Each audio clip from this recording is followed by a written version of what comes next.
Charged Up Studio listeners. I'm so glad you could join us here once again for Charged Up Studio. I'm Dana Olivo, your host for today's podcast and CEO of Marketatomy LLC. Today, my guest is a very dear friend of mine. We've been working together within the nonprofit arena for several years, and he brings a wealth of knowledge about the nonprofit arena that we currently play in. Hugh Ballou works with visionary leaders and their teams to develop a purpose-driven, high-performance culture that significantly increases productivity, profits, and job satisfaction through dramatically decreased confusion, conflicts, and under-functioning. With 40 years as musical conductor, Hugh uses the leadership skills utilized daily by the conductor in teaching relevant leadership skills, creating a culture that responds to the nuances of the leader as a skilled orchestra responds to the musical director, while allowing each person to excel in their personal discipline while empowering the culture as a whole. So in his work with social entrepreneurs and corporate executives for 32 plus years, applying his unique transformational leadership concepts, he has developed comprehensive systems and strategies for empowering leadership leading social change. His books, ebooks, online programs, and live presentations have impact on leaders worldwide with his unique and proprietary leadership methodology that integrates strategy with performance, unlike the traditional consultant model. Welcome, Hugh. Hey there. How are you doing? I'm doing really well. We're on the verge of a holiday weekend, so I'm packed up, ready to go. I am ready myself. I'm going away with my sisters for 3 days. So it's going to be a nice sisters weekend. We're all getting tattoos. Okay. 65 years old and I'm getting my second tattoo. Hey, what can I say? So as I indicated earlier, Hugh and I have been working for several years, and we've worked with a few nonprofits in the past. And Hugh, you bring a unique aspect to the leadership, the leadership form of building a nonprofit. Okay, so your career as a musical conductor, what does a conductor know about leadership? Well, when I first left conducting, I was a church musician and worked in churches of all sizes and hired major orchestras in the cities where I lived because I had a big venue and kind of a big choir and a big orchestra. And so when I first left doing facilitation work and then went into coaching, somebody would say, well, what do you know about leadership? I said, well, a conductor does know about leadership. And basically we know what works in leadership because we've got a dedicated group of professionals. When you hire an orchestra, it's a union gig. You hire them for a certain amount of time, you produce. If you don't, they're leaving anyway. So it's up to us, the leader, to utilize that time to accomplish the results that we want to accomplish. And it's not optional. We got to do it because we got a performance coming up.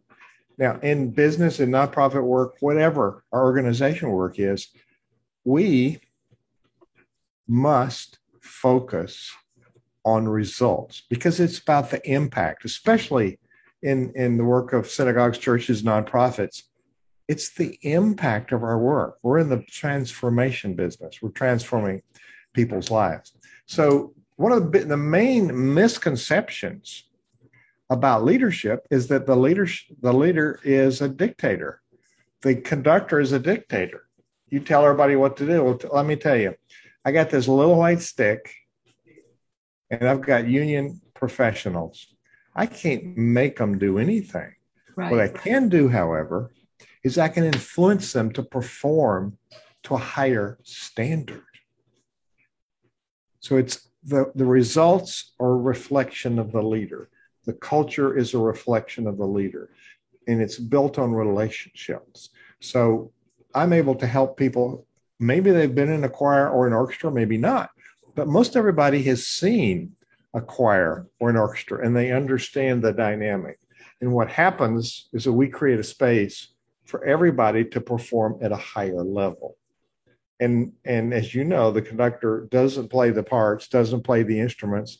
The conductor leads the group. So that's what a conductor knows about leadership. Well, when you think about it and you put it in those terms, what comes to mind as far as, I'm concerned is, on the business side of things, nonprofit or for-profit, all right, is the fact that the leader that brings all of these people and help them perform at their highest level, that is your, what am I thinking? It's the person who can see the big picture. Okay. You can see the big picture. It's your innovator. And what you're doing as an innovator is you're parsing out all those different parts that are going to come together to ultimately, like you said, bring the results. We're innovators. We're visionaries. Right. We have to pay attention to the tactics, but the tactics in the absence of an overall strategy conflict with each other. Yes, and exactly. So people want to, we're doing this, we're doing this, we're doing this. What's your overall strategy? Oh, I don't have time for that. We're busy. We've got to get this done. Well, you're shooting yourself in the foot. When transformational leadership is the form of leadership which I champion, and it's about a culture of high-performing leaders. The leader is the visionary. The leader communicates that vision, and the leader empowers others to follow, to fulfill that vision. And we're not doers, we're leaders.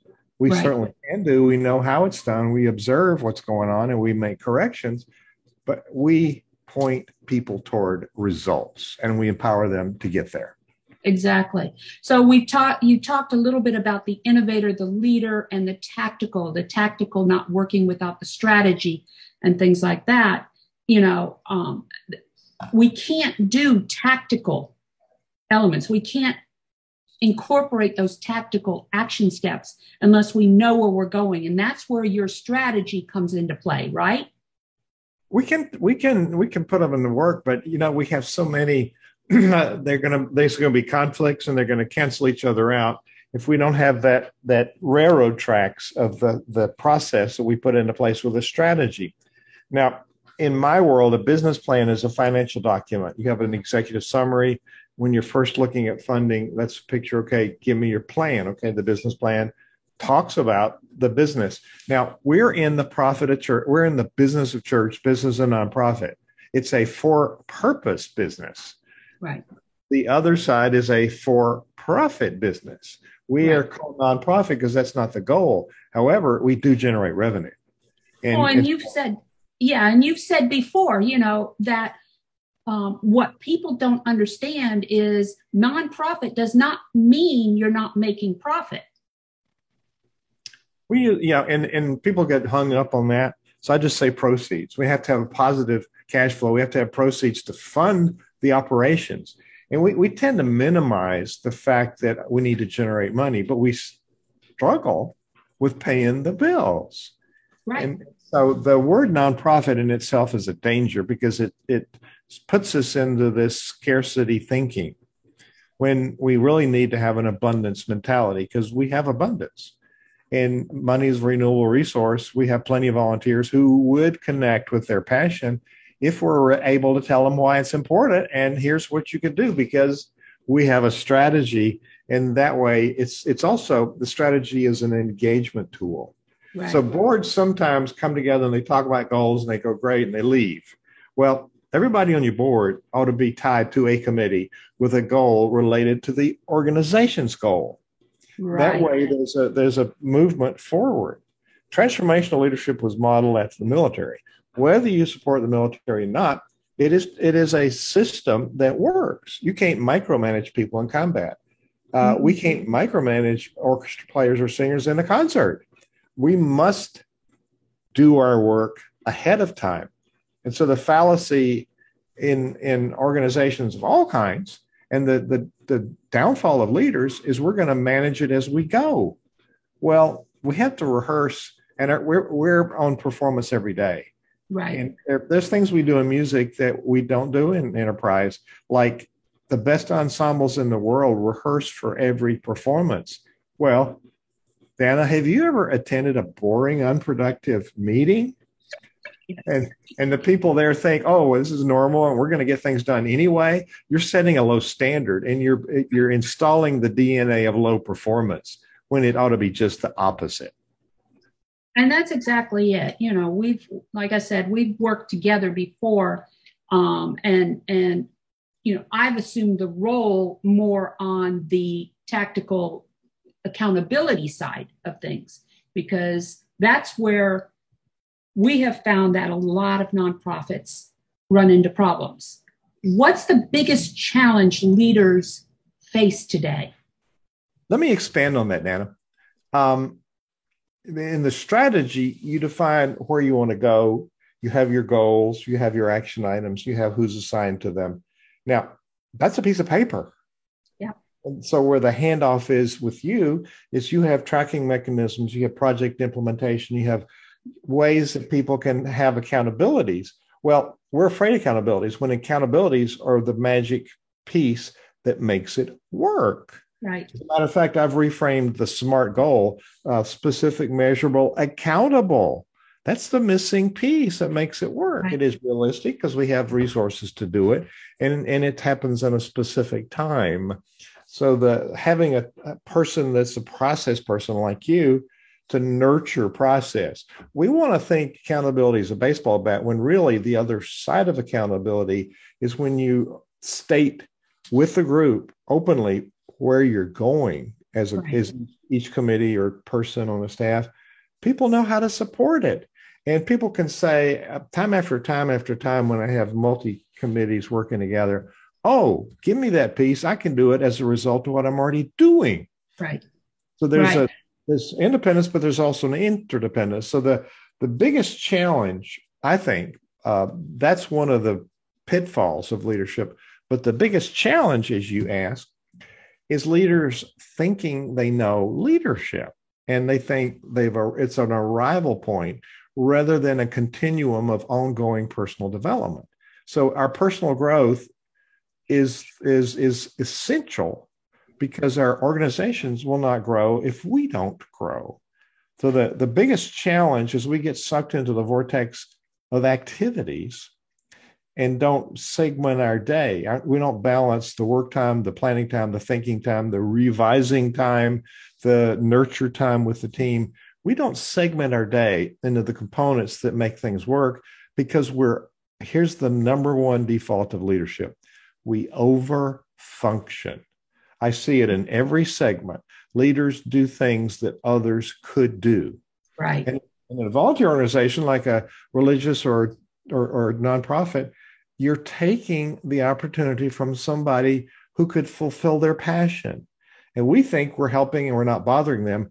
And they get frustrated because they've shown up because they want to do something. So over-functioning creates the reciprocity of under-functioning. And leaders complain about, why don't my volunteers step up? Why didn't my board do this? We're telling them in a very subtle way, maybe a very direct way, don't do it. I'm going to do it. And then they're standing there twiddling their thumbs, being frustrated. And sometimes they get angry about that. Huh. Well, one of the things that we have noticed in the past that a lot of these leaders will struggle with is the funding aspect. And that funding portion of it is the only thing that these companies have to go on in order to meet their monthly bills. And a lot of times what happens is they focus on the big money coming from, say, different organizations or nonprofit areas or from the federal government, and they don't focus enough on the donor money. The donor money is your gift money that comes in that's going to meet your monthly bills. What do you say about that? Because we were talking yesterday, I think it was, with a couple of gentlemen who have the connections to the funding money. And they made a point of stating that their people are not going to fund nonprofits that do not have a solid plan in place. Yes. The challenge is that the organization isn't fundable. Now, we have in our mind the value of what we do. We have not, if we haven't communicated it and we haven't communicated the impact, the results of our work, then people are not going to give us any money. And we do chase the big grant. We do chase the big corporate donor. Well, those can flip and you lose a bunch of money. Where the stable income is just like you say, the individual donors, 60 to 70% of majority of nonprofits' income is from private donors. And we think, oh, a grant's going to be a magic pill. It's going to give us the money. Well, that's what the foundation, the grantor wants to see happen. It might not be what you want to do. And by the way, is that going to strengthen your organization to be able to do more, to perform better, to be able to attract income from other sources? The grants are not evergreen funding and they don't fund operations. Many of them will say right on it. So the challenge with leaders in funding is understanding why funders would care to support them. And you're exactly right. Private foundations and individuals have money to fund, and they're not about to write a check for any amount to an organization that's not worthy. And so our first duty and delight is to develop our systems so that a donor understands they're really going to accomplish things. We focus on what we do, which is wrong. We should start with why. Why do we exist? What's the problem? What's our solution? Why are we different from other solutions? And then lastly, here's the results. Impact is what attracts the money. And I think the leadership issue here is failing to understand that.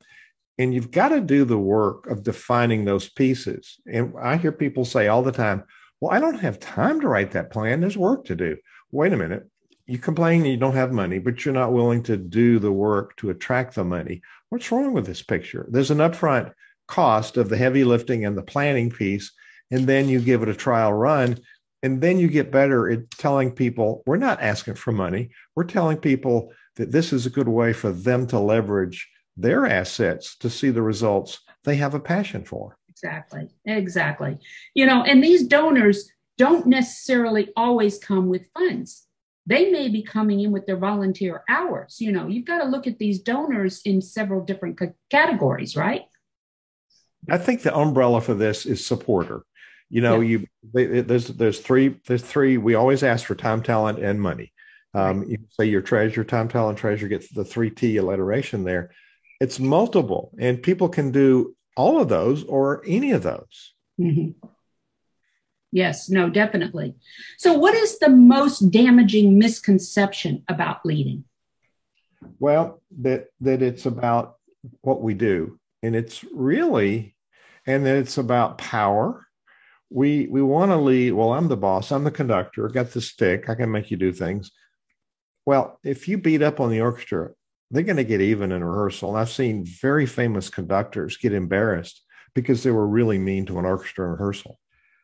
So there's a power struggle. There's also power differential. We're on a box. We got this penguin suit on. We got the title. That's a power position. It's much better to lead from influence. So fundamentally, we're flawed because we don't realize that we influence people and we have the choice. We influence them positively. We influence them negatively. We have a choice. And so as we influence people, it's based on relationship. So the foundation of leadership, the foundation of communications, and the foundation of revenue, whether you're selling a product or you're seeking donations or financial support, it's all based on relationship. So here's where we want to go. You got mental capital. This is where you want to go. You want to end up with financial capital on the funding side. Well, in the middle, there's relationship capital, and we want to skip over that or shortchange. Hi, how you doing as a family? Give me some money. Well, supporters, especially corporations, they don't want to be treated like an ATM machine. Boom, boom, see you later. There's a whole cultivation process and there's a whole relationship process. And it's important for us to know what people are interested in. They're going to join your board because they're interested in serving. Well, what's their specific interest? Have you spent enough time with people to understand why they would serve? And if you talk somebody into serving and they don't really have a connection, they don't really have a buy-in, and they don't have a passion for it, that's not going to be a good fit. And you're going to complain that they're not really performing up to a standard. Well, whose fault is it? You talk somebody into something and they were just trying to say, I don't really want to do it. But if you beat them down, they finally say, oh, okay, I'll do it. Then they don't perform. That's not a good scenario. So we're desperate for people. And so we take whatever we get rather than setting a higher standard, say, we're going to take applications for the board. Here's where you apply, and making it very profound. We have enough very boring presentations. There's a formula we go into, and we think this is what we should say, rather than speaking from the heart about those 4 points that I said: the problem, solution, our unique value proposition, and the impact, rather than being very good about creating powerful statements. We just kind of dribble it out as an afterthought. Well, we're going to get minimal results if we don't invest in the process, the language, and the skills to communicate with people and then build those relationships. The other piece, Dana, as you know, when you ask somebody, oh, what you doing? 20 minutes later, they're still talking without a breath. Yeah. Yes. Or a pause or a comma or period, anything. So a confused mind says no. Whether you want them to serve on the board or give you money or do whatever, if they're confused, it's going to be an automatic no. And so it's our job to simplify it and communicate it. And if they want to know more, then we can go to the next level. Well, and that's exactly what gets them off path as well, that confused mind. And they start thinking that, maybe we can go do this golf tournament, or we can do this, and that'll bring money in. What you're doing is you're taking your eye off the end game as far as that's concerned. So, and we've had that happen in the past. When you were talking about the board of directors, if a nonprofit is looking to interview for the board of directors, what are the responsibilities that they should be expecting out of this board? First of all, we want to make sure that when people hear us, they're not spelling it BORED in their mind. So, there's all kind of jokes about the board. So it's service. I'm a member of Rotary, and Rotary is a service organization, and it's service above self. And we try to sell it on the benefits. Oh, you'll meet people. When really we want to tell people, you've got a skill, you can contribute with these other skills, and it's going to bring this kind of impact. It's the same presentation as the money presentation. Same thing. By the way, if you have a board member that's not donating, they're not going to help you raise money. They're not going to be functioning up, and they're going to be in the way and disqualify you from getting a grant even considered. It's very competitive with grants anyway. But if you got board members that aren't donating, boom, they don't even read any further. That's the deal breaker.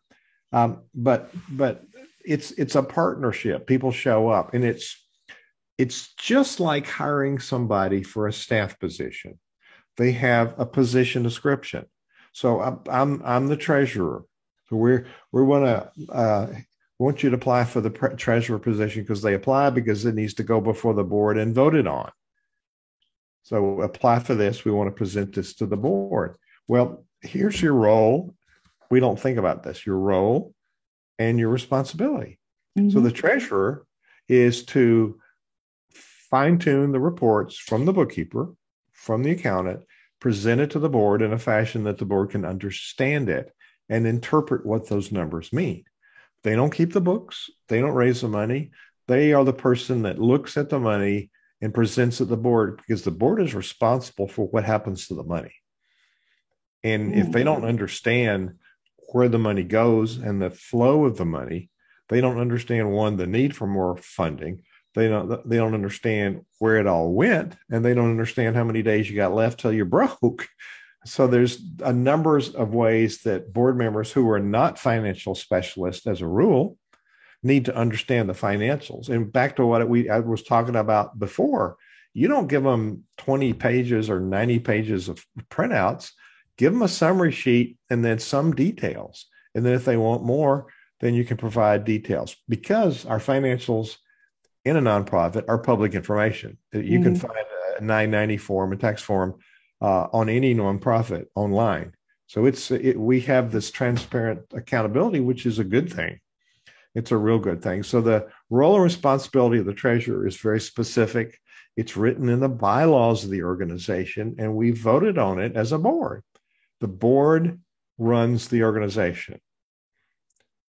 The board doesn't do the day by day, but it's responsible for the overall organizations. I said that incorrectly. They don't run the day to day. The board is responsible for the governance. This is how it runs. Oversight. Yep. The contracts and agreements. So governance, it's all under that. And then they're responsible for the finances. And so that takes the burden off of the leader, who has to do some day-to-day decisions, but the leader, the executive director, reports to the board, and the board has some parameters. So the board responsibilities are very serious. And so coming on, it's serious. And when we're talking to people, they're going to, if it's not clear what the work is and the benefit of the work, for philanthropy is the love of humankind. This is philanthropy. We're asking people to be a philanthropist, which is not about money. It's about service. And so when we get a pushback, how much time is it going to take? That means they don't really get it, that we've not done a good job of making it a compelling offer. So that's sort of a summary. Okay. So what are some of the blind spots of leaders, and how do they find their blind spots? That's the mystery of life. I'm in a group, and I'm talking about my leadership principles, which I'd like to share in a minute. I'm talking about my leadership principles. I say, wait a minute, before we get started, how many, and I ask people, raise your hands if you know where your blind spots are. There's always somebody gets there. I know my blind spots. No, you don't. They're blind spots. So there's things that we do, we say, and we create unintended consequences by our actions, by our words. And we need to see that for what it is. Now, it's not blame. It's revealing ways we can improve our leadership. I have a coach. I do leadership. I have a leadership coach. I have a marketing coach. I have an organizational development coach. I teach these things. You'd think, well, gosh, you know this. Why do you need a coach? You always need to be accountable to somebody to stay at the top of your game and to continue pushing that up. It's like I said before, leadership is not an arrival point. It's a journey, and it's an ongoing body of research that you embed into your DNA, and you become better as you learn more. I'll be 75 in 3 weeks, and I've learned more this year than I learned in the first 74 years of my life, first 73. If we're paying attention, there's things there, and we learn from ourselves. I've been able to pivot mistakes into learning opportunities, and it's only a failure if we fail to learn from that. So blind spots are what kill us. And if somebody's leading and said, no, I got it down, I don't need to do study, I don't need to read books, I don't need a coach, that's dangerous. We always need another perspective to be our best self, and to say, oh, I didn't realize that word would have that impact on people. I better rethink that. Yeah. So today's controversial times, we have to be very clear when we communicate. Definitely. And so you call yourself a transformational leadership strategist. How is that different from being a consultant? I left in 2004. I left full-time church music conducting, and Well, I did. It was a lot more than that. When I left, I wrote a book, my first book, Moving Spirits, Building Lives, The Conductor as Transformational Leader. We do transform singers into choirs into ensembles, and in a religious setting, we're transforming people's lives. So we're in the business of transformation. We really don't think about what our product is in a specific way. Our product is, no, it isn't poverty, it's prosperity. I'm in one of the highest percentage of poverty in the Commonwealth of Virginia, and all the initiatives are poverty this, poverty that. We give energy to what we think about.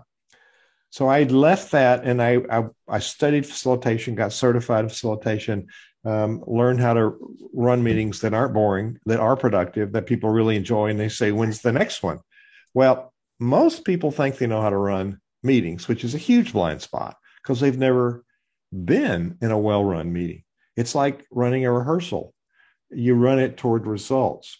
Then we have these teams that would create great ideas, great plans. Here's we are, they're bought in. The leader didn't understand that they had some energy, and the leader could use that energy to accomplish the vision. They thought delegation was a weakness in leadership, that other people had ideas that mean that was bad for them. They're supposed to have all the answers. Well, that's totally backwards.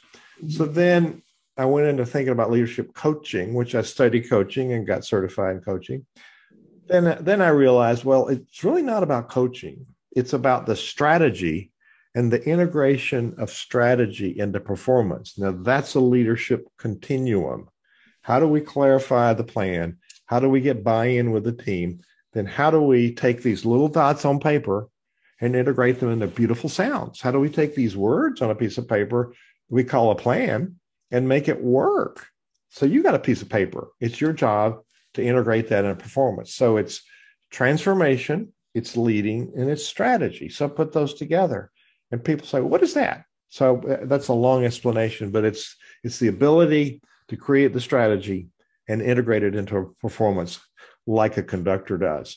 And so I build this around Hugh Ballew's 4 leadership principles. And when I left full-time church work, there were a lot of facets. You don't just stand up and wave your arms. That's just the tip of the iceberg. That's 10%. So any business or enterprise that you run, what you do, what you offer, your product, your service is 10%. The Ballew 1090 rule. 10% is what you do. Your intellectual property, your value to humanity, your skill. 90% is all the structure that makes that possible. So you build around these 4 leadership principles. Number 1, the conductor steps on the podium, stand on a podium. You know the score. This is your plan. You know it. You don't just say, well, where do we start? No, you know it. You have a plan. You have a vision. This is what I want it to look like. So you've got the clear vision. It's called foundations. So your first principle is foundations. You've got the plan. You understand the plan. You've got an implementation strategy, and you've got the ability. So it's plan and skill. Number 2, you don't want to have poor players, so you hire the best. Surround yourself with the best people, build and maintain. Second is relationships. Foundation is what you're doing. Relationship is who's going to do it. So we have to have the ability from that first one to lead the group.